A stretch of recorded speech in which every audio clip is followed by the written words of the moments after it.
I'm Larry Cantrell, and I'm here with Jim Lessley, and I'm a very proud Black Diamond from the class of 1970 and an ex-Black Diamond football player. And of course, Jim's just a fixture in Sallisaw and has been as long as I can remember. And he has a great deal of notes here, so we may be here quite a while. We're just glad to be taking part, and we appreciate the library preserving the history of Black Diamond football. Mr. Herschel McDonald was our principal at Liberty. Mr. Hurd was superintendent, and he was an old coach. And he talked to Herschel and said, we need to get some football in the lower grades. And I started out in the 4th grade as a running back. We had no jerseys, no pants, no pads of any kind. This was all just street clothes. That's when I started, and Herschel was he was real good about helping everybody. But anyway, that's the man that inspired me, and he was just a super guy. And of course, later on now, I became a teacher there in 1960 under Herschel. I started football with the helmets, and we had the helmets and the pads and everything. When in 1960, when they hired me as a little coach and basketball, I did it all. The quarterback club went to Oklahoma Tire and Supply and bought, I think, 22 uniforms for $8 a piece, helmet, pads, everything except shoes. When I was in the 4th grade, now listen, it was tough. I remember, this is a funny story. His name was Gene Simmons. He and I were the backs, and you can just imagine us down there at Liberty running. I'd block for him around in, and he'd block for me, whatever. And that was the only plays we had in.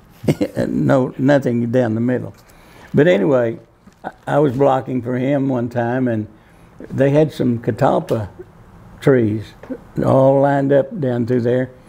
And I heard something. I was blocking for him, and he was coming around in, and he hit one of those trees. I don't know, it just popped like a shotgun when his head hit it, but it didn't hurt him. That was a big thing in my life. When Herschel started that 4th grade football, we'd go over and play the 5th grade. They'd come over, and a grade ahead of us. That was a big deal. But no pads, nothing. Just good old head banging football. What is it about Black Diamond football through the years that's made it so special to you and special to Sallisaw? Yeah, I'd have to go back to those days of me watching my first cousin Perry Floyd Lattimore, my first cousin Jack Walford. I'd have to go back to that. We went to watch Perry and Jack play. Matter of fact, let's see, 1948, I think it was, Perry broke his leg at Tahlequah game. I saw that, and those are some good times, and if you grow up with it, I mean, it's just bred into you. Sallisaw football, Now, what year did you graduate high school? 54. 54. Mm-hmm. Okay. Well, and when did Coach Lattimore, when did he graduate? Do you remember? He graduated in 49. Okay, so he was older than you then. Oh, yes. He was a few years older. And Jack was a couple of years older than Perry, although they played together. Yeah. Good teams. Jack Horn, that coach, rough. Times were rough back in those days. No water, Larry. They didn't know. We didn't do water either. No, and I didn't either. And I never could figure that out. Like, what's the advantage of dehydration? But anyway, we were just diving for water hoses on the way back from the practice. Exactly. And all of the neighbors down the street there from the old Lions Club baseball field where we practiced over back to the dressing rooms. Yeah. They all had their hoses hooked to the hooked up so we could get a drink, because there would just be guys lined up all up and down the street getting a drink of water, which right. you know, we were pretty well sapped out by that time. What's the most memorable game that you can think of, single game? My buddy and I went to Stillwell. We were in school at Northeastern, and we went to a football game at Stillwell, and this had to be about 1957. Ed Stites was playing, Doug Blair, great player. Remember that name? Yes. Of course, I remember Ed too, but not from football. Yeah, but. Yeah, Paul Dudley. Oh yeah, Paul Dudley. He was the first star from Sallisaw that I knew anything about. Right, exactly. Okay, in this game, I'll never forget it, of course, but they had us 12-7 with 7 seconds to go. Doug Blair was quarterback. He went back to throw the ball, almost got tackled before he threw it, but he got tackled about the time it was released. It knocked him completely out. The ball went through the air. Paul Dudley runs under it and scores. We beat them 14-12. That made a 3-way tie in our district that year. Stillwell, Sallisaw, and Shakota. 3-way tie. Never happened again. Gosh, there's a lot of memories. I'll pitch in here. I think my most memorable game was the 1967 season when I was a sophomore. Okay. And we were coming along, you know. But the second game of the year, that was, you know, Coach Latimer had been here 4 or 5 years by then, and things were picking up for us. But we were still unheralded as far as the state or anybody thought. But we played Poto here at Sallisaw, and they were ranked number 2. Okay. And we beat them that night. It was the second game of the year. And I mean, there was just euphoria. I mean, people were just going bonkers because, you know, the season before we had gone 6-4, and you know, was kind of picking up a little bit of steam, and we were expected to be pretty good that year of '67. But winning that game really put us on the map, and really got the town behind us. It's like we had finally arrived, if you know what I mean. Yeah. I can remember that night on the bus, we had the whole bus bouncing, and the bus driver was refusing to move the bus till we settled down, and everybody was just going literally crazy. Yeah. And it was just wonderful, and I just remember being a part of that was great. And after that, we had real expectations to do something. Right. You know, we continued and did very well the next 2 or 3 years. We were 27-4 my 3 years in high school. So that is good. Run. Yeah. We had a pretty good run of it, but that was the beginning of it in my mind.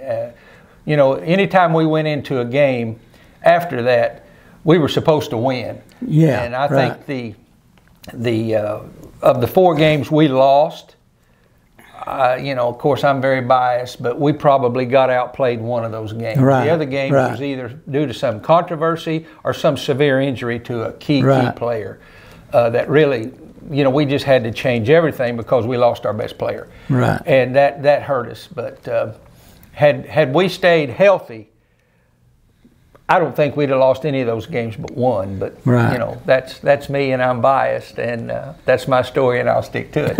So anyway, I think you were going to start there, so let's see what you've got to say. I've got some more memories. I remember J.T. Stites running down the field. I was in the bleachers, and not very old, I mean 10, 12. But I remember J.T. Stites going down that field, and he was fast. J.T. was really fast and scored a touchdown, and that's a huge memory. I remember so much about Jiggs Davis, Steve Davis's dad. I remember he was a good quarterback. Jack was a real good running back. He'd give you that hip and then take it away. That was the big thing. They talked about back then. If it was a good running back, they'd give you the hip and then take it back, and then they'd miss them. But anyway, I remember Bill Land. He had a grocery store. We were at Stillwell, and Perry was playing, and someone got hurt. And Bill Land hadn't played at all. He was just like a streak of lightning, real fast. And they put Bill Land in there. Of course, he's scared to death. He told me later. And I said, Bill, I didn't know you were that fast. The people didn't know you were that fast. He said, I wasn't that fast. I was just that scared.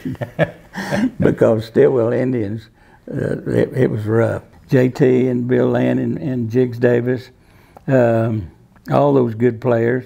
Some of the players on my team back in 1960, Mike Treadway, Gary Fine, Dr. Gary Fine, Bernie Byers. See, that group was seniors when I was a sophomore. See? That was the group that was involved in that game that I was talking about. Against Poto I thought was such a big deal. Johnny Burt. Yes. And I remember Johnny. Larry Boyd and Bernie Byers, one of the greatest David linebackers Sallisaw ever had. Oh yeah, I was in his group at practice. He made me suffer in it. Okay. Paul David Maddox, he was on it. Glenn Smithson, Mike Fry, Tommy Bond, Ronnie Webb, Larry Hickson. Paul Carlisle was in that. Donnie Pomeroy, do you remember? Now, he might have moved. Yeah. He might have moved, yeah. Cleon Harrell, Joe Sid Helms. I could go on and on and on, but those were some of the things that I remember. I guess we could get into some of the coaching. That's what we're here for. Okay. Jack Horn started out in 44, and he didn't coach but 3 years. He's the one that I don't know if he started it or not, but no water during practice. Like we both agreed, we don't know why they wouldn't let you have water. I couldn't see the point. Yeah. Especially then.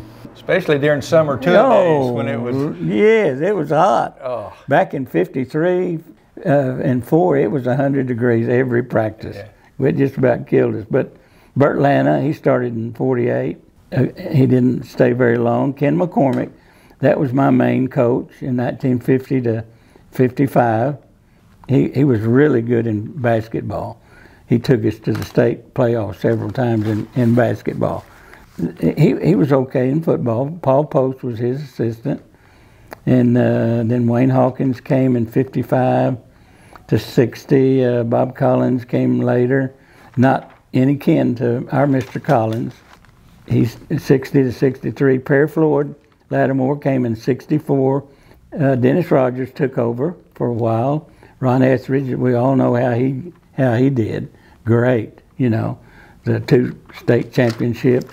Ronnie Asbel took over then. Ron Lancaster took over later. Virgil Terry, Benson, and then Bethel and Lowe. I know when Benson came here, they wanted him from Stillwell, and he brought one real good boy, a running back, and but I helped with the family. His mother, I helped them move, and Benson always appreciated that. It takes the community, not just the coaches and the boys. You've got to have backing from the community, business people, friends, anybody that can help in different times. And I've always said Poto, even back when I played Poto, and they beat the socks off of us every time. We'd go down to Poto, and it was like a college back in the 50s. I mean, we didn't even have a dressing room. We would meet up at the north end of the field at the half, and we didn't have anything. We had the shack. I'm sure you've heard of the shack. Yeah, that's where we dressed. Yes, see? But even in my day, at halftime, we would go to the north end of the field, or maybe back there behind the bleachers on the north side. Well, okay, yes. Because the facility wasn't over there then. We had an earlier meeting about this, and I had some newspaper clippings that said that the cost of the new dressing room would be $10,000 to $12,000. And I thought, well, you couldn't pour the slab for that nowadays. No. But, and they were raising money to build the present dressing room over there, which is the dressing room my son dressed in. Right. And I think probably another, you talked about the community. Things kind of caught fire when I was in high school, and you'd have those orange black diamond flags all up and down the street. Yes. And then we would wear those black blazers with the orange shield on them.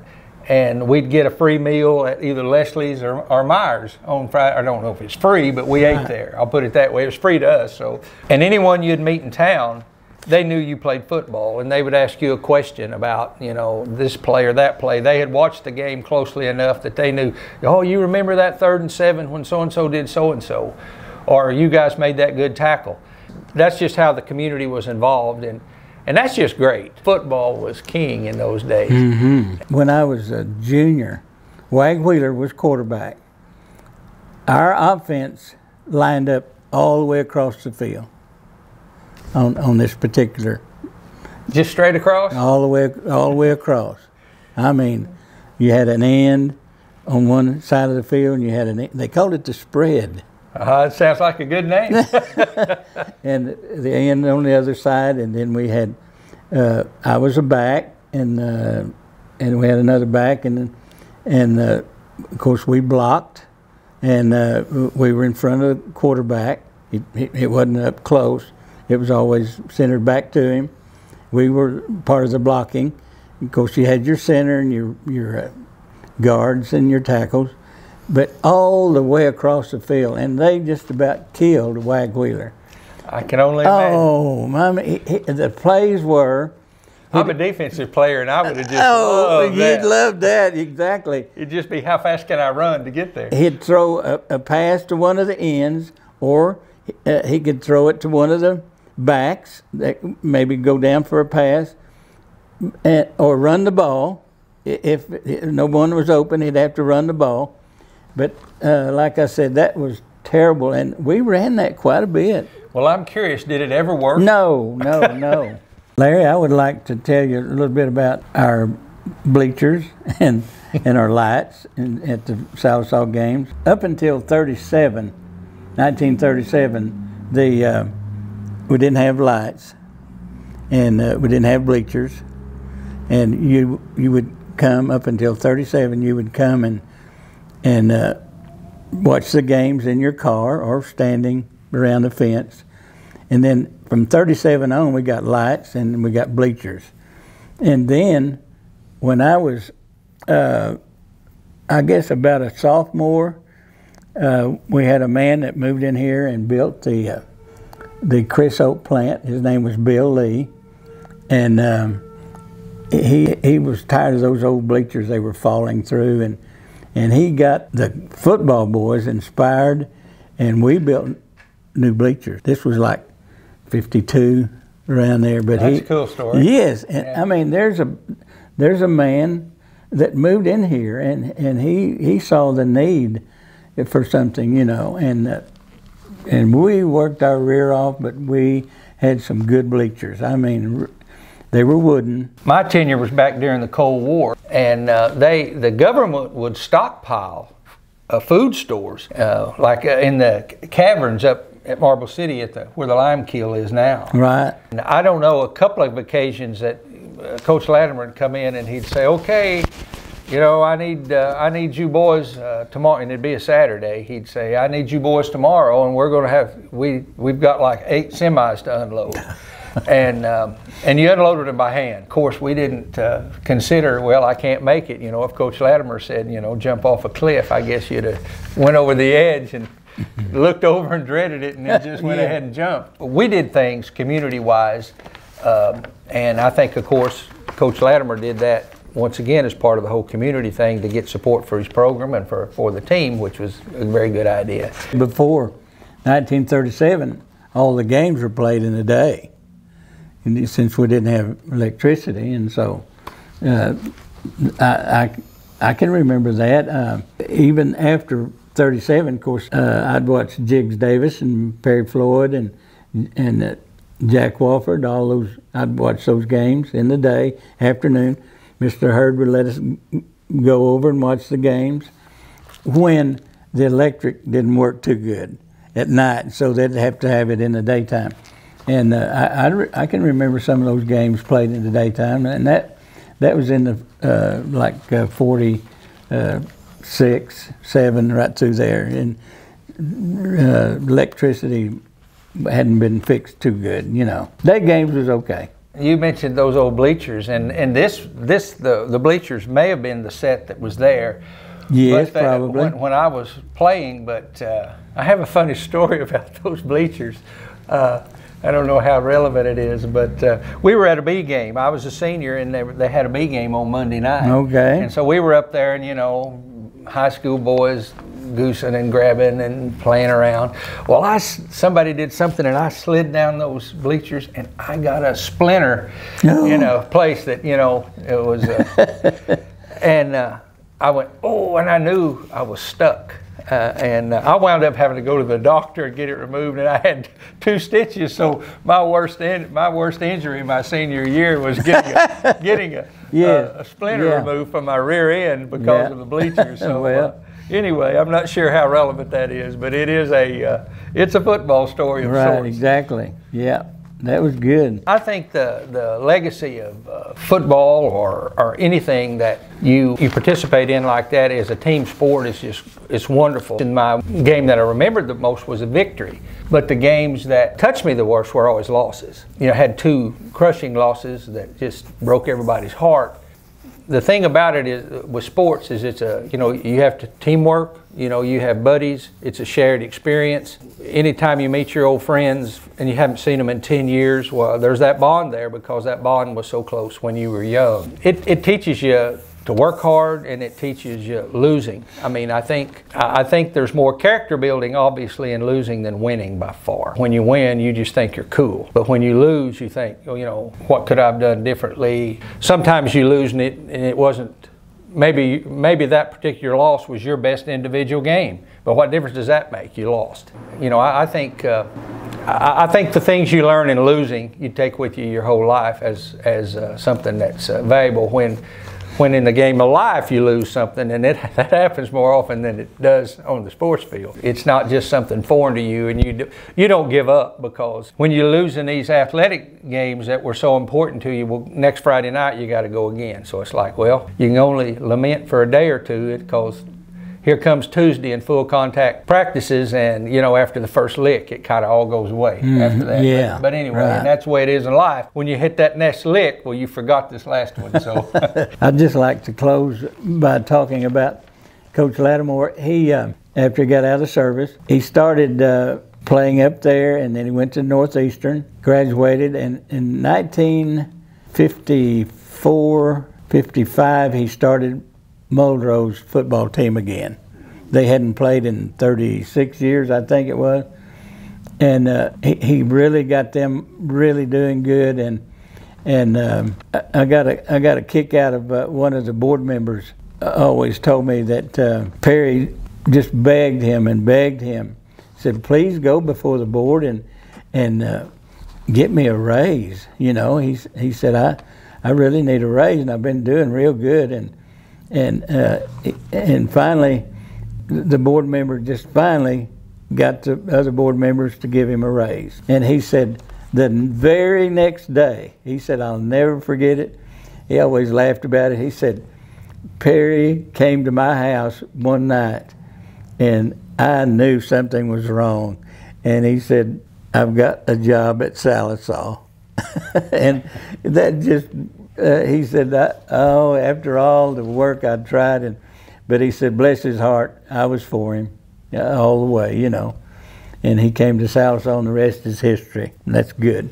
Well, of course, Coach Lattimore was my coach, and I know any successful coach, this is not, I guess it's something that is that they all have in common, but he was terribly passionate about, and that flows over into your team. And if you were a defensive lineman in practice and you lined up offsides, he'd kick you right in the rear while you were bent over, and an offensive lineman could line up crooked.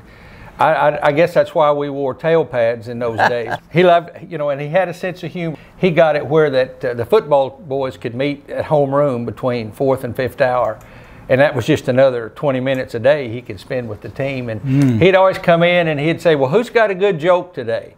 And so he did have that sense of humor, and but he was a real passionate guy. He inspired us all to share that. So I guess we was fortunate to get to play with Coach Latimer, but he was pretty rough on us, I will say. But I think also that was just typical of that era and the era that he had come up in. So it's different times, but it takes that passion. So anyway, Coach Latimer, he was a legend around here for quite a while. Yeah, he was Mr. Football. Absolutely. Exactly. Yeah.